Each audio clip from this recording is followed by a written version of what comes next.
বোন আমার, যার কাছে তুমি নেই তার কাছে পৃথিবীর কোনো সম্পদ নেই। বোন আমার, 12 বছর 15 বছর বয়সে তুমি কেন বিবাহের পূর্বে আরেকজনকে তোমার শরীর ধরতে দাও? আর যুবক ভাই আমার, কি বলিস কি তুই? এই পৃথিবী আর পৃথিবীতে যা আছে এর চেয়ে মূল্যবান হচ্ছে এই মেয়েটা। তো এরকম মূল্যবান একটা জিনিস ওর ধরে ছুঁয়ে তুই ওকে ওর মূল্য কমিয়ে দিবি? এত বড় জুলুম ওর প্রতি তোর! তুই আল্লাহকে ভয় করিস না তাই বলে এতটা এতটা কি বলিস তুই? তুই কি কারো গাড়ির গ্লাস ভাঙছিস জীবনে? না। কেন? ওর লস হবে। তুই কি কোনোদিন কোনো মানুষকে ঘুষি দিছিস? না। কারণ তাহলে ও বেচারা কষ্ট পাবে। তুই কি জীবনে কারো পেটে ছুরি ঢুকাই দিছিস? না।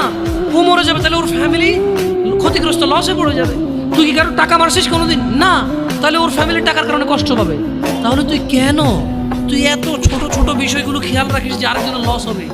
তাহলে তুই এই মেয়েটার জীবনটাকে তুই কি করলি?